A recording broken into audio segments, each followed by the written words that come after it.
Welcome to the Scale Tech and AI Growth Lab podcast. I am your host, Jay Farr at Tech Fusion Systems. Our guest is Karen Gilhooly at True North Collaboration. That's truenorthcollab.com. Karen, welcome to the podcast. Thank you. Wonderful to be here. Great to have you. Can you start us off with a top level overview of your business and what you do? Sure. Yes. Of helping companies find ways to better engage their employees. So the idea being that in the workplace, everyone should be full throttle, not half there, 25% there. Everyone should show up fully engaged and ready to go. And what I found in my career is that's not the case. It's woefully not the case.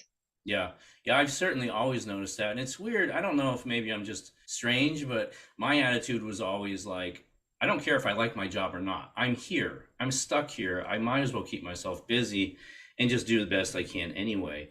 But I definitely did not see all of my coworkers feeling the same way. What do you think that stems from? You're there anyway for a certain number of hours. Why not just do your best anyway? That's a remarkable statement. And I've often wondered the same thing myself.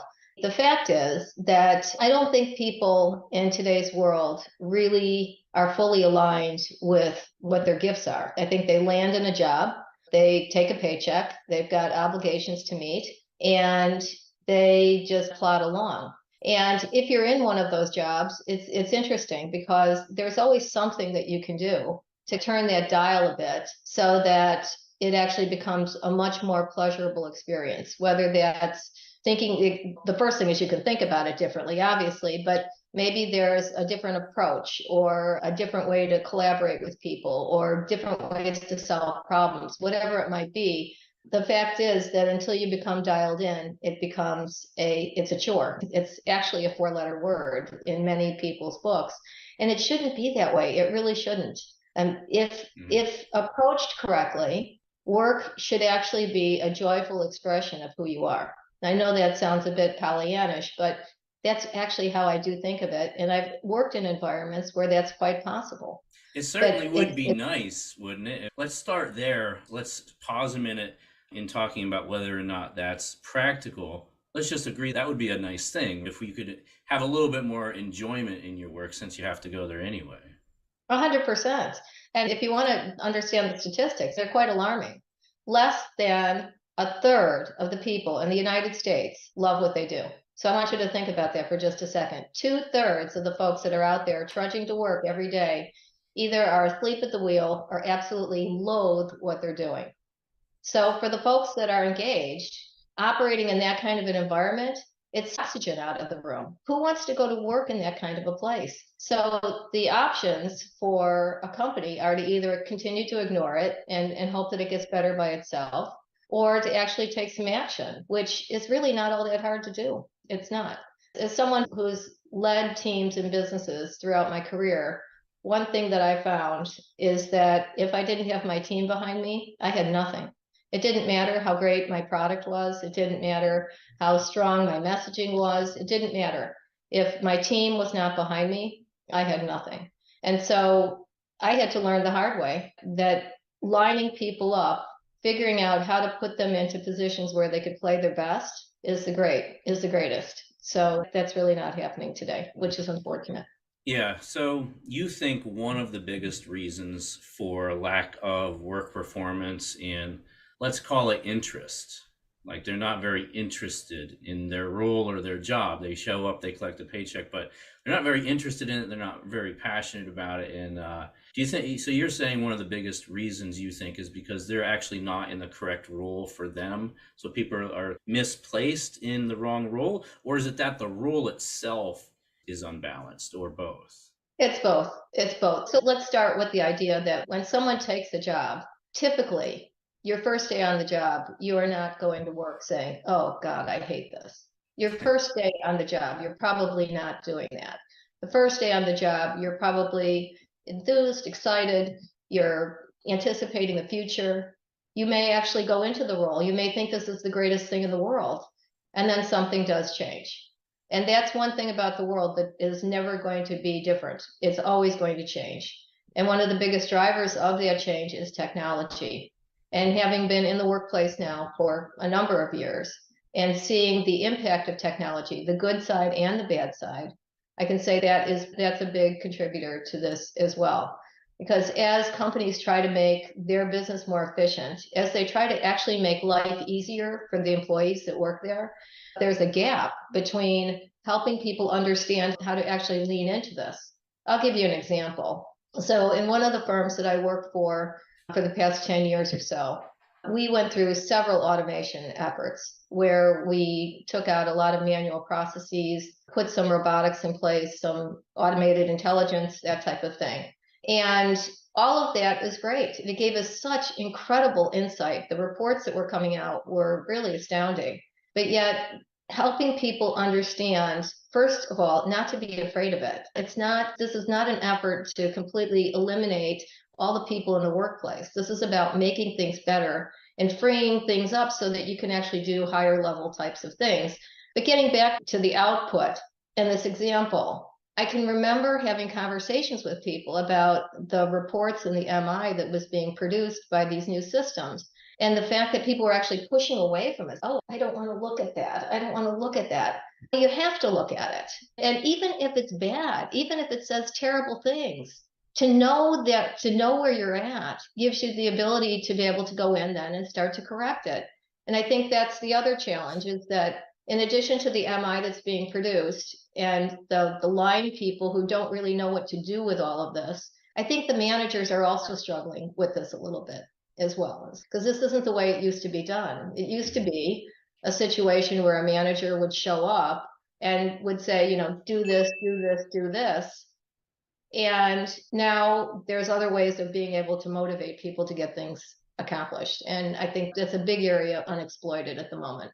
Okay, so you opened up a can of worms there, I did. because we started out talking about low work performance and the reasons for it, and then you went into how technology is changing things, and then you hit on the positive side and the negative side, which is compounding the first problem that we even started talking about. Back to the work performance issue, something that I've noticed a lot, and it's a funny story because I noticed it both from my employees and also from my clients, how much better work is when you feel appreciated for your good work. Oh, yeah. And I think that's another big problem. What do you think about that? I, Do you think that do you think that contributes also to the fact that employees get to the point where they're like, whatever, it doesn't matter, I don't really care? The thing that they're not appreciated enough when they do good work?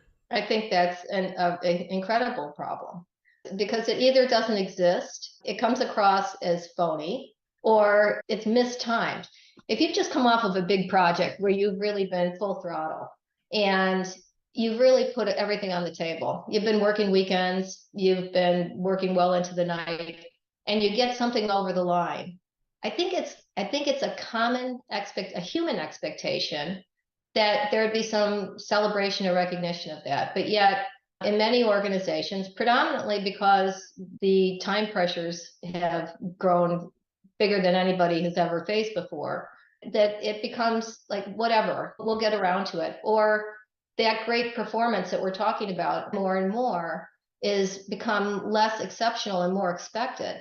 So it's one thing to do an exceptional job because you want to do it and you feel compelled to do it and you feel drawn to do it. It's another when it's expected of you and it just gets thrown into the laundry basket with everything else. So I think recognition absolutely is something that needs to be done. It has to be genuine, it has to be timely, and it has to be related. A pat on the back today really doesn't do it, but actually recognizing the effort that somebody puts in makes a huge difference in my mind. Yeah, I'm glad you brought up the point about it being genuine, because I think we all experience that in life. People say things like, "How are you?" and they don't really care. They're just saying it because they don't want to be rude, you know. Exactly. And you can feel that it's, and you're like, whatever. Usually I respond with a very genuine, "I'm great. How are you doing?" Because that's really what they want. And people do that because they assume they're not going to get it back, and I want to let them know they're wrong.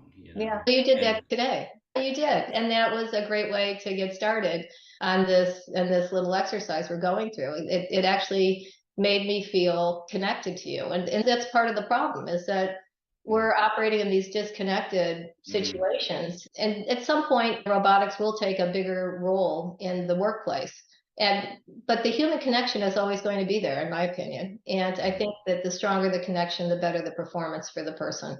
Yeah, and you mentioned this earlier when we were chatting before we started. You mentioned something along the line of the disconnect between human connections and how AI and technology is on one side making it better, on one side making it worse.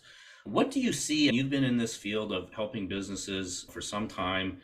It's your profession. I see a lot of positive signs in talking to people that I think this is becoming more of a topic of making the workplace better, better human connections, ones that are real, that actually matter. I think this is more of a conversation than it ever has been before, despite the fact that some people like to say technology is making it worse. And I think there are some negative sides to technology that maybe could be blamed for a little bit of this, but it's also making it better. So maybe it's a wash at the end. But what do you see happening as far as a trend? Do you think it's getting better at all? Do you think it's a slow progress? Do you think it's staying the same? What are your thoughts? Technology has been with us for a while now, and I think that there was a lot of fear. People, by their nature, don't necessarily lean into change. And most people find change great as long as it's not happening to them. Ask anybody on the street, what do you think about this? How do you feel about change? Oh, it's great. How about if we make you change? Oh, no, go change somebody else. So I think that this whole change process has been with us. People are gradually leaning into it more and more.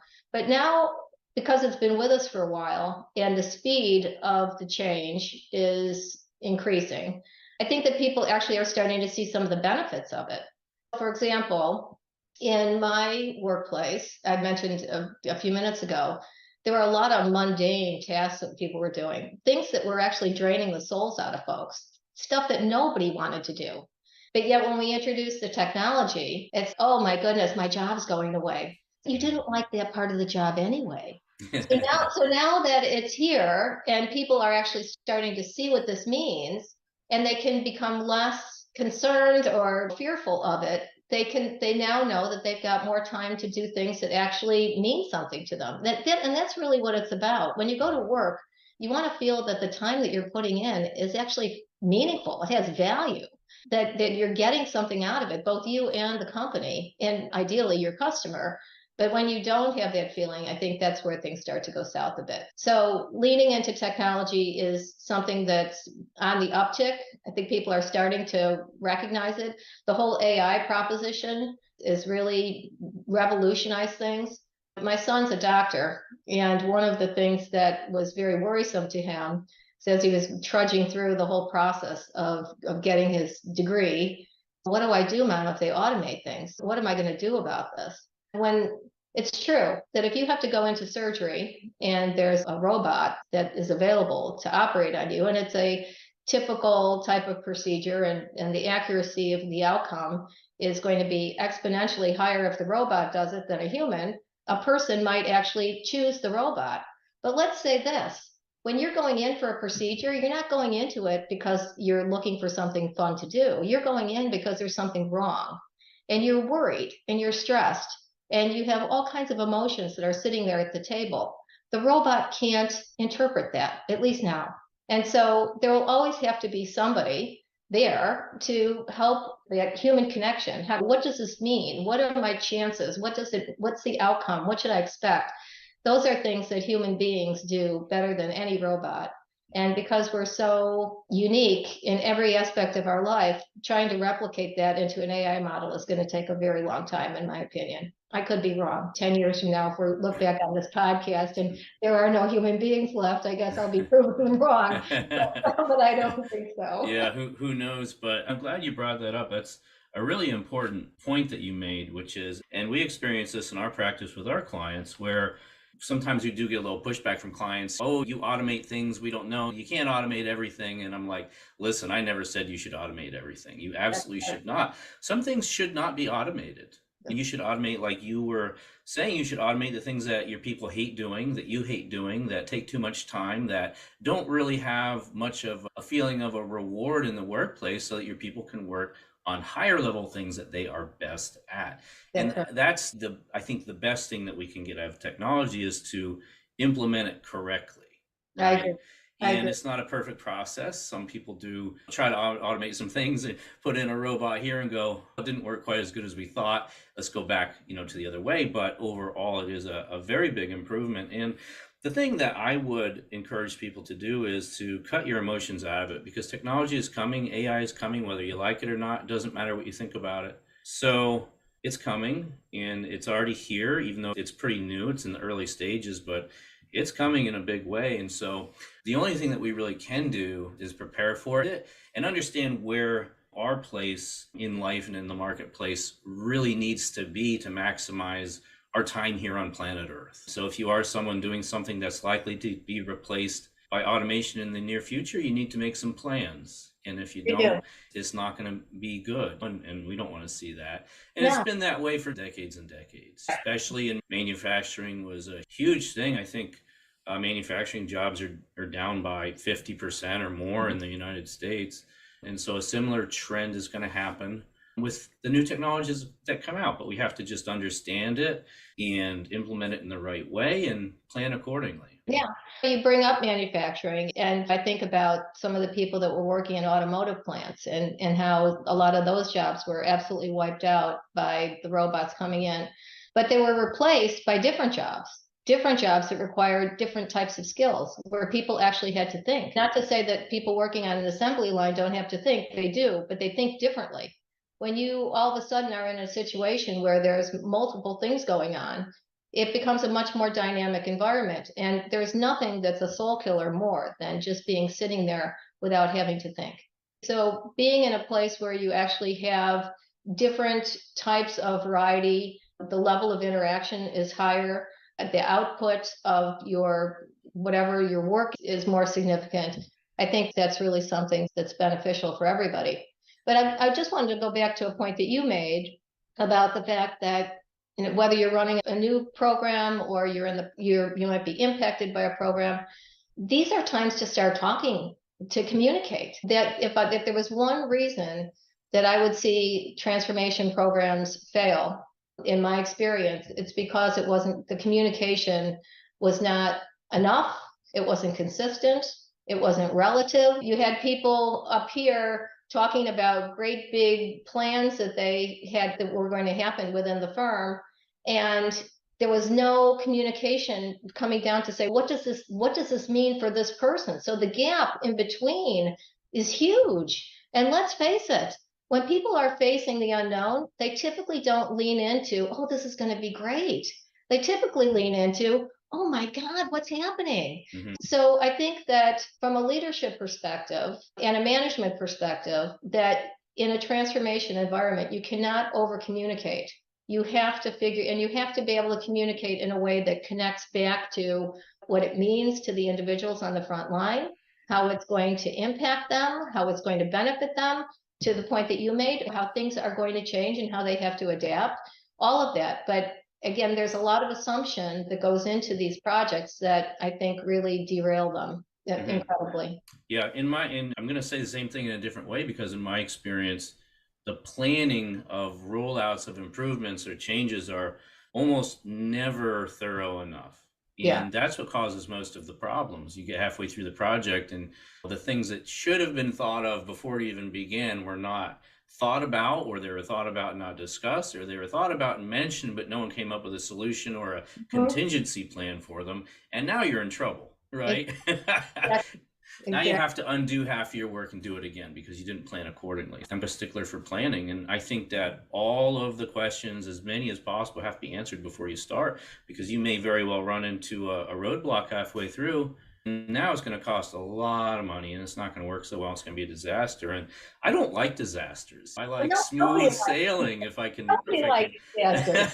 Nobody likes it. And you know what happens in a disaster? That the real crisis of that, again, from the human side, is that all the people that believed, when it falls apart and falls to the ground, anybody that you were able to get to believe, they now walk away and walk into the arms of the folks that were sitting in the back burner saying, oh, just wait, that's going to go away. Just dive under your desk and wait till the storm passes over. when stuff like these big projects, when they fall down, the people who actually took the chance, who took the risk, who actually leaned into it and said, okay, I get it, I'm with you. Those are the folks that are scarred the most. The folks who never believed it to begin with, it doesn't matter to them. Yeah, that's an interesting point. Yeah, it really shakes the belief systems of the people who are willing to put themselves out there and take a chance and to be innovative and to believe that it can be done better. And now they're kind of a little bit shaken. They're like, maybe it's not worth it. And I think that's a bad thing for the world at large. Can we talk a little bit about your clients and what kind of businesses you work with and maybe a couple practical examples of how you help them and what kind of problems they have that you solve? Sure, absolutely. So most of my career has been spent in banking, and most people wouldn't think about banking being a big transformative environment. But believe it or not, it's one of the hottest places right now for technology. When you think about the way that our society's changing, the way payments are moving, the way people are paying their bills, the way that companies are interacting and accepting transactions or the payments for transactions, all of that. There's a lot going on in the financial services space. And so that's where the bulk of my clients are in that space. But quite frankly, the things that I do are really available for anyone that's looking to get a higher level of engagement for the people that work there. So again, recognizing those facts that we talked about earlier, that only a third of the people that are coming to work every day love what's going on, that leaves a huge opportunity to convert the folks that aren't. And that's where my specialty is, coming in to sit down with the leadership team to first assess what things look like. So what is there's actually a measure that you can see that talks about how your workforce is organized. And then what do we have to do to correct that? So are you in a change environment? How do we make people more comfortable with that? What kind of interactive, in personal types of things can we do to make people understand what the change is going to mean for them and what the new world is going to look like? How can we simulate that through workshops and experiential exercises and that type of thing? So that's a lot of what I'm working with. The second thing that I'm working with is the metrics that go along with this. I briefly mentioned this a few minutes ago. Seeing, are you on track? How is the change settling down on the ground? The way I look at it is transformation by itself is like the air that you're breathing. It's something that's happening, but it's happening to something. So what is it actually that you're engaging with? What is it that's happening on the ground that you need to be better or faster or sharper or smarter? What is that? So how do you get people to actually see what's improving? So I can remember in one of the different iterations that I had, we were in an environment where there was a lot of problem with the way that we were interfacing with our customers. And instead of the typical, let's put the managers over in a corner and have them bang it out on a piece of paper and then come out and just tell everybody what they're going to do to fix it, why not bring everybody together? So this is one of my favorites. We actually ran a program very similar to Shark Tank. And so what we did is we said, okay, we've got these problems. Everybody knows what the problems are. So in your various area, whatever function you might be, think about them, and then let's come up with some ideas, and let's go through a series of presentations where we talk about what we think we might be able to do, and we'll pick the ones that are the lead ideas and we'll vote on this. And we did this and it was fun. It was one of the first times that for me in this particular assignment that I was able to see people actually get enthused about the idea of solving a problem because they were involved in it. It's different when it's happening with you as opposed to happening to you. Those are two very different types of things. Yeah, that's such an interesting exercise. And it's funny because in the kind of high level engineering world of change and change management and innovation and all these fancy words that these enormous companies use to try to improve themselves, they come up with these very simple programs, like they let their employees make suggestions on a forum and they get voted on, and other people write entire books about this stuff. And we could just start at a very simple practical point and say that a lot of times upper management doesn't really know what's going on down on the floor. They think they do. In fact, That's normally not. And so it's so funny that you say that. It seems so obvious to me, but it's clearly not obvious to everyone because that's not a standard thing, is it? And no. when a company does that, it's like a big deal and they're patting themselves on the back. And I'm thinking to myself, that should be a standard, I think, to get everyone together, everyone, and have an open discussion about what the problems are and what the problems are and why the problems are there, because there's so much. Each person has a different insight and different information and a different experience based on their roles and how long they've been there and which part of the business they're working on and things like that. And so I think it's the best environment to come up with some ideas and some brainstorming. And of course, you're going to have some bad ideas. That's how brainstorming works, and that's okay. Yeah, Because out of a bunch of okay ideas and a couple of dumb ones, you're going to have some really good ones. And it's just a discovery kind of phase where you can go, okay, we all agree that these are some big things that we have an opportunity to improve, and let's start there. So it's so refreshing to hear that someone else sees that as well. yeah. And I think a lot of it has to do with that the pace of things, so the speed in which people are expected to operate, the stress of just having so much going on in the workplace, that we're coasting along at this in this autopilot mode. And whether it's recognition or someone actually being genuinely interested, the listening, the communication in the workplace right now is really not where it needs to be. And for the people that are on the front line, where all these ideas are, if you're one of those folks that actually has a little bit of courage and raises your hand and says, what do you think about this? And you're either ignored or shut down from the outset, you're probably never going to do that again, especially if it happened in an environment where there are other people around and maybe you felt embarrassed or whatever. You're just not going to go down that road again. And we have to open up these doors, because making a mistake, having a dumb idea, like you said, that is going to happen. That is the way of the world. If we didn't, where we're at right now, the technology that's providing this podcast right now is the result of many trillions of stupid, dumb mistakes. So And bad ideas. I have bad ideas all the time, but you know what? 1 out of 10 bad ideas is a really good one. it is. It's better than no ideas. It's Yeah. better than no ideas. Absolutely. Yeah. What types of financial institutions usually make up the best clients for you? Do you want to tell us anything about that, or who you're Yeah. looking to work with, or what kind of characteristics someone might see in their organization that you could help the most?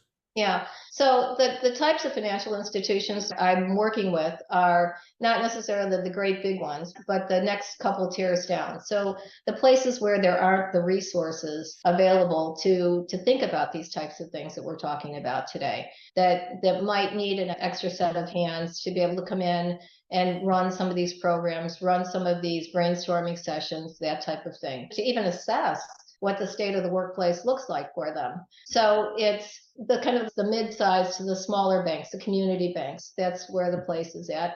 Credit unions, fintechs, a lot of work with fintechs. Those are great environments because fintechs by their nature are somewhat new. They're involved with technology. It's always changing. It's a very dynamic environment. And what we find there is that the processes and the methods of getting something done from yesterday is almost every day, so it keeps changing over and over again. How do you keep pace with that, and to be able to help people understand that just because it's comfortable doesn't necessarily mean that it's right. So the burnout factor is the huge concern, and when you're operating in one of those environments, and finding ways to stabilize that and make continuous process improvement part of the DNA of the organization, that's a very big piece of what I do. And I'll just mention, obviously, there is also a huge financial benefit to the bottom line in improving the performance of your staff and the continual improvement efforts and the exercises you do to open up kind of that communication and to let everyone know it's okay to have ideas and communicate them to the proper people. And they're going to get some really fantastic ideas and communication about how things are actually running versus what it says on their report on their desk. Agreed. Yep. And what's the best way for people to get in contact with you?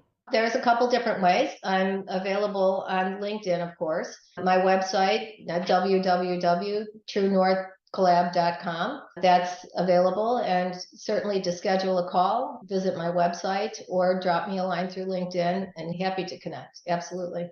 Yeah, and you're right on LinkedIn. That's Karen Gilhooly. And then your website, truenorthcollab.com. And there's a big button way at the top. It says schedule a call. Very It does, easy. right there. Press Can't, the button. you can't miss it. I love it. If it's not right at the top of the page, I'm like, why isn't it at the top of the page? Like, why are Yeah. you making people look for it? Yeah. And I promise that if someone calls, I will not say, when they say, how are you doing? I will actually give a genuine answer. Yes. And we know that you will too. Feel free if you want to jump into anything else or hit any other topics we might have missed, but I will ask you last question I have here for you. And Okay. that is, what advice would you give to other entrepreneurs looking to succeed that you wish you would have known when you started? Oh my goodness. We talked about this at the top when we got together, and it is a long road. It's a long road, and it can be really lonely. And what I wish I had known at the start of all of this is that it's the making of the mistakes that makes the difference. That making a mistake and going back and correcting it, that's not a waste of time. That actually propels you forward. And to be able to do that with people out there who've gone through the similar journey, to reach out and ask for help. I have never seen such a collaborative group as people who are in this space trying to build their business. People have been genuinely helpful, collaborative, cooperative. It's just a completely different environment than the structured workplace that I've been part of for such a long time. It's really been refreshing. And the last thing I'll say about it is being able to manage my time in a way that I feel drives value is really important. It's really important. Yeah, that's a fantastic insight and advice. And I also wished I would have known those things in the beginning too. Thank you for sharing that. It's a tremendous amount of value for anyone out there who's not started their journey yet, or maybe you're into it and you're having second thoughts. It's part of the journey. Keep going. You can get there. Karen, thank you so much for your time with us today. It was great to have you on the podcast. Thanks so much. Thank you. It was wonderful.